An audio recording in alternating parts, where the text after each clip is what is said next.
Most people try self-enquiry. Very few understand why it doesn't work. They ask, "Who am I?" They repeat it. They think about it. And after weeks or months, they feel frustrated. Ramana Maharshi He never said self-enquiry was difficult. But he did say it is subtle. Today, we will explore why self-enquiry fails for most people, and what Ramana Maharshi actually meant by this sacred practice. 1. The common mistake. The biggest mistake seekers make is this. They turn self-enquiry into a mental exercise. They ask, "Who am I?" And then they wait for an answer. But Ramana Maharshi was very clear. Self-enquiry is not about answering the question. Any answer that appears. I am the body. I am awareness. I am consciousness. Is still a thought. And thoughts can never reveal the self. This is where most people unknowingly go wrong. 2. What Ramana Maharshi actually taught.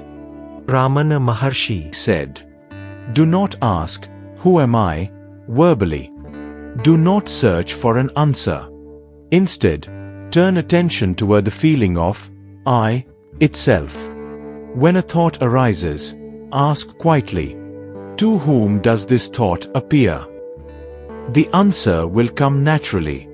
'To me.' Then inquire, 'Who is this, me?' And at that point, do not think. Do not analyze. Simply rest in the source of the I feeling. This resting is self-enquiry. 3.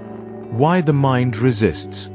Self-enquiry fails not because it is weak, but because it threatens the mind's existence. The mind survives by moving outward, toward thoughts, memories, fears, and desires. Self-enquiry does the opposite. It pulls attention backward, toward its source. So the mind creates distractions, boredom, doubt, restlessness, impatience. Ramana Maharshi said these are signs of progress, not failure. 4. Silence is the real inquiry. Ramana Maharshi often remained silent. When asked why, he replied that silence is the highest teaching. Self-enquiry ultimately leads to silence. Not forced silence, but natural stillness. When attention rests in the source, thoughts lose their power.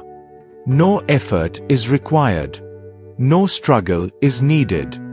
Only gentle, persistent turning inward. 5. A short guided moment. Now, take a moment. A thought may be present. Ask quietly, "To whom does this thought appear?" Feel the sense of I that knows the thought. Do nothing more. Do not name it. Do not define it. Simply remain. This is self-enquiry. Self-enquiry fails only when it becomes mental. When it becomes silent, it succeeds by itself. Ramana Maharshi did not give a method to practice. He pointed to what is already here. If even for a moment you felt that stillness, that is enough. Comment I if you felt the silence, even briefly. Subscribe if you want to explore Ramana Maharshi's teachings deeply and sincerely.